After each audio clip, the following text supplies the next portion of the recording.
shorted. No, ito shorted, oh. Shorted. Yung mga nakahiga niyan or tinumba ko na is shorted yan. Dami. 2, 4, 6, 8, 10, 12. Tapos may nalaglag pa kanina isa. 13. Dito pa lang 13 na agad to. Tuloy na. Tumawag na si Bossing. Ito, tinanggal ko na yung board. Yung pangalan pala ng mayari is ito. Tumawag, and then nagpapabigkas. Richard Tolyo, Apalit, Pampanga. Ayun, music audio. Music focus pala. Wala. Doon yung front panel niya. Para siyang concert dating niya. Na kasama yung sa case, sa takip yung front panel. Okay? Yun. Shoutout Sir Richard Tolyo. Okay? Mayag na sa deal or sa kontrata namin. Bali, inuna ko itong channel 1. Kasi dito yung may malala ng problema. Ito yung may shorted eh. Okay, lumobo siya, oh. Lumobo. Yan. Ngayon, ito troubleshoot natin. May mga story na rin pala ito ng repair. Okay, kasi may nakasulat na mga value, oh. Tatanggalin muna natin ito sa may... Wala, tanggal talaga ng buo. Kasi yung trimmer niya, oh. Kinalawang pa rin mga trimmer nito. Kahit kinakalawang, buo pa rin. Oh, hanapin ko muna yung shorted kung saan banda yung shorted dito. Tapos palitan natin itong kapasitor, oh. Itong lumobo, dalawa, oh. Ito and then ito. Tingnan ko na lang kayo kapag natanggal ko na yung short niya. Ito, pinalitan na rin pala nila ng relay, oh. Nakaangat, ba't nakaangat ito? Ito yung nakakalungkot ngayon. Lahat ng tinumba ko, yung nakabiling na yan, is shorted yan. Sira. Grabe. Kaya pala sinisibak yung fuse eh. Talagang literal na sibak dahil dito. Baka sabihin nyo, gumagawa lang ako ng kwento. Ito, sirain ha. Ito, short. Zero natin para sigurado. O yan, naka-zero ha. Tingnan nyo. Yan, shorted. Tapos, inangat ko na yan ha. Nangangat na yung bloke oh. Para maniwala kayo na shorted talaga siya, oh. Nakahanglat ng bloke, di ba? Oh, kita nyo naman, oh.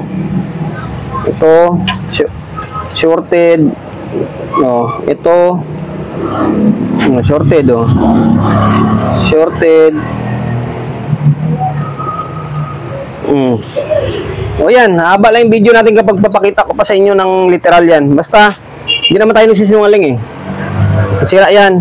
Dito sa may kabila is 4. Okay, pakita ko naman sa kabila. So, ito. Yan, shorted. Dito, shorted, oh.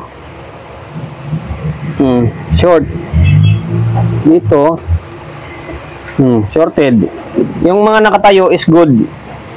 Ito, eh. Oh. Basta, yung mga nakahiga niyan or tinumba ko na is shorted yan.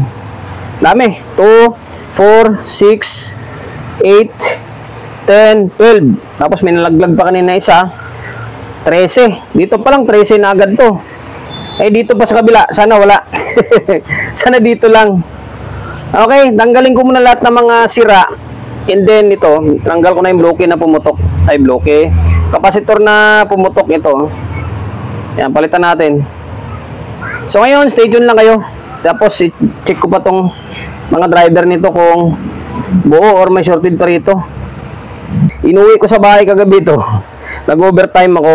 Ang problema, ang lulutong na ng mga parts niya. Yung nandito nga, yung fast recovery diode, ito, iba lang nga yung nilagay ko para ma-troubleshoot lang muna natin. 30 ampere na 600 volts. Yung sa kanya, ay ito. Naputol siya, sagad pa. Oh, paano natin dugtong to? Buti sana kung ganyan siya, madudugtungan. Naputol lang sagad. Malutong masyado na yung mga parts niya. Katulad dito, mga ginamp na lang. Oh, malulutong na. Sa katagalan na rin siguro. Ito naman, alos 33 ampere lang ito eh. Kunti lang naman diferensya. Pwede na to. Pwede na pamalit ito eh. Itong fast recovery diode na to. Pwede na yan. Palitan ng ganyan. Yan, naputol. Tapos, wala na-check ko na lahat. Halos wala naman na ako makita na sira or shorted pa. Lahat ng mga mahaba yung paa, yan yung mga pinapapalitan natin or pinampalit natin. 1, 2, 3, 4, 5. 6, 7, 8, 9, 10, 11, 12, 13, 14, 14 pirasong power output nito. Tapos yung nandito, wala akong 250 ba or 200 volts. Wala akong 200 volts. Ang nilagay ko is 160 na 10 UF. Pan lang muna ito, pang testing ko lang. Papalitan ko rin ito ng 300 or 250 ay papalit ko rito. Lumubo itong dalawa. Yung trimmer nito guys, kahit ganyan yung itsura niyan, pero titibay niyan, gumagana yan. Working yan, kahit ganyan lang yan. Yung mga old school na yung mga old na mga amplifier, kahit luma na yung mga trimmer, is working pa siya. Hindi katulad ng mga trimmer ngayon, walang kwenta. Okay, wala naman ako makitang problema. Na-check ko naman na ito, na-check ko na ito. Tapos yung mga transistor na maliliit para sa drive niya is okay naman. Nagtaka ko bakit nadali lang. Ito kasing disadvantage kapag walang fuse. Kapag walang fuse siya, madadali talaga. Hindi lang isa, kundi halos maubos lahat kapag once na magka-short siya. And then dito, parang wala naman ako makitang problema. Dito lang talaga na side. 1.3 kasi dito. Balitan ko na lang ng 1.3 din siguro ito. Para sigurado. Okay. So ngayon, ibabalik muna natin, ipa-plug-in natin. Tingnan natin kung may problema pa. Sana wala na. Sana yung mga output lang yung nadali. Para kahit pa paano makapag-proceed tayo. Malinisan natin to. Nilagyan ko na lahat ng output. Nilagyan ko na lahat ng output. Di naman basta-basta masisira yan kasi naka-bulb naman tayo. Binalik ko na yung board. Ayan. Kitching talang kulang dito. Okay. Ito, naibalik ko na rin kasi binunot ko kanina to eh. Kaya binalik ko na rin. Tingnan natin kung magiging normal yung bias niya or magkakaroon siya ng bias. Sana magiging normal na. Okay, bulb muna tayo. Wala na siyang shorted oh. Naka-normal mode natin. Normal lang talaga yan na sa mga old na mga amplifier. Matataas kasi ang payarahin nila. Tingnan mo naman kung gano'ng kalaki yung transformer na may baga na konti. Ayan. Tapos dito, tika lang.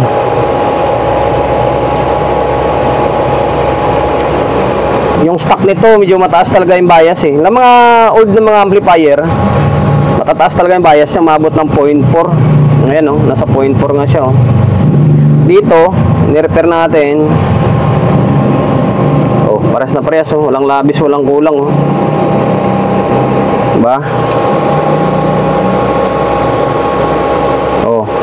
Pares na parehas, goods na. Goods na. Okay, yun lang talaga yung nagiging problema. Baka mamaya nangyari dito, parang di umiikot yung pan. Matigas. Mamaya nag-i-stack up yung pan nito eh. O maaari dito siguro baka nagkadikit yung speaker. Kadalasan kasi sa mga nasisira lahat ng transistor, minsan nagkakadikit yung mga speaker. Yung terminal or yung wire magkakadikit, minsan nadadali lahat. Lalo ito, wala pa siyang fuse. Okay na. Bali, wala naman ako makitang pan dyan eh. Wala naman ako makitang sira dyan. Kulang na lang dito is linis na lang. Tapos, babalik ko na lang sa heatsink. Tapos, palitan ko itong yung 116 na nilagay ko. Baka langanin yan. Kasi lumubo rin eh. Sana ba yung mga parts nito? Ito. Daming output nitong nasira. Ito kasi lumubo yung kapasitor niya Value nito ay 200 by 10 UF. Yan, kailangan natin palitan ng maaari 200 or 250 para mas may headroom siya. Babaklasin ko lang muna ulit ito and then balik ko sa heatsink and then palitan ko yung dapat palitan. Napatunog ko na siya eh. Working na yung sound, working na yung audio. Ang problema, walang indicator. Hindi nag-iilaw rito yung indicator sa signal tumutunog siya. Yung channel 2, okay, normal, may ilaw, may indicator na signal dito. Pagdating dito, wala.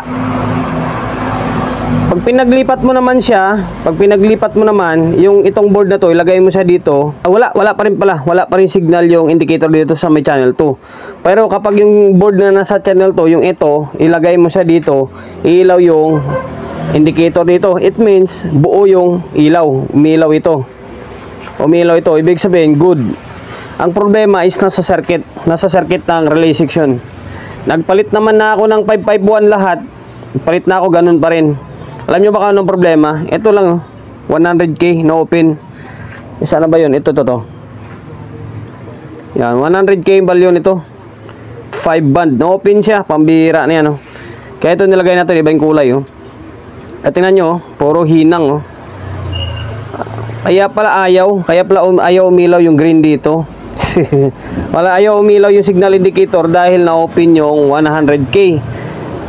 Kumpara dito sa may kabilang side halos wala akong makuha. Inangat ko pa lahat ito, kaya may mga hinang siya. Inangat sa lahat, tapos actual talaga na tusok-tusok pa isa hanggang sa ito, yung kulay dilaw na to. Open ito, 100k yung value niya. 100k yan, hindi 100 ohms 100k. Yan, baka sakaling ma-encounter nyo yung ganito klaseng amplifier na ganun yung problema, hindi na nag-indicate yung signal, baka pares tayo ng sira. Okay, so ngayon, babalik lang natin ulit ito dahil mahaba na yung video natin. Working nito, tumutunog naman na. Kulang na lang dito is tornilyo. Yung tornilyo na lang. Wala tayong magawa sa itsura nito. Talagang medyo may kalumaan na pinapa-restore lang sa atin ni sir. Ayan, tornilyo na lang kulang. Naibalik ko na yung mga kable. Nakakabit na speaker na ito. Ayan, dalawang speaker. Ayun, usual lang ginagamit natin. Doon, dalawa lang tumutunog dyan Tapos naka stereo mode tayo. Okay, 220 na natin. Ayan, naka 220 na tayo. Wala na tayo sa may bulb, para matapos na yung vlog natin. Sa totoo lang guys, pasingit-singit lang yung gawa ko rito dahil ang hirap niya. Nahirapan ako hanapin yung ilaw dito sa may indicator. Saglit ko lang siya napatunog. Ang ilaw lang talaga, natagalan ako. Yun pala, yung 100k lang yung salarin. Ayan, lakas ng pan niya. Gawin natin tong audio source natin, laptop. Ayan. Ayan, meron siya indicator. Nakaraan yan, tumutunog siya ng normal, pero yung ilaw dito wala. Ayan. Medyo mahina talaga to dahil walang processor. Ayan, ayan. Parehas na, may ilaw.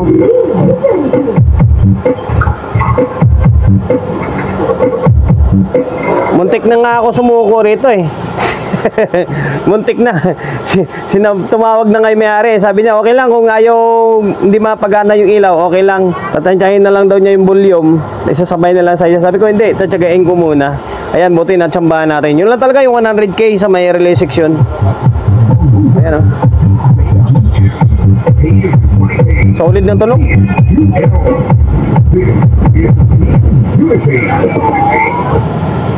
Yan lang, shutdown yung laptop natin. Okay, total nag-shutdown na yon. Okay na rin to, hanggang dito na lang din naman yung vlog natin. Pasensya na kayo guys kung hindi ko talaga siya totaling na-ID mo sa inyo ng maayos kung paano ko siya gawin. Kasi nahirapan ako, haba ng video, tinatamad ako dahil sa dami natin nagawain dito sa my shop. Sir, sino ba pangalan nito? Kalimutan ko na, Richard Tulio yata ng Pampanga or Bataan. Teka lang. No, Pampanga o Bataan, nakalimutan ko na. Kasi mag-isang buwan na to dito sa akin maraming salamat sir sa pagkakatiwala mo ng unit mo rito sa akin. Music, ano to? Ito yung takip niya Music Focus, ayan. Music Focus na power amplifier. Repair na lang, wag natin sabihin recon to. Maraming salamat sir, inulit ko. Maraming salamat sa pagkakatiwala mo ng unit mo rito sa akin. And then promotion, bago tayo magtapos, siyempre, shop natin, always on Laguna, 24/7. So mga gustong magpa-repair along sa Uyo, Quezon City, number 61, Don Julio, Gregorio Street, sa Uyo Road, sa Uyo, Quezon City. Social media pages natin, so kung hindi pa nakapag-follow, paki-follow, and then siyempre, paki-share ng video natin sa my Facebook, YouTube channel. So sa mga hindi pa nakapag-subscribe, paki-subscribe, like, share, and then siyempre, paki-hit ng bell button sa gilid para updated ka sa mga susunod na video na i-upload ko. Ingat, God bless, and then peace atin lahat.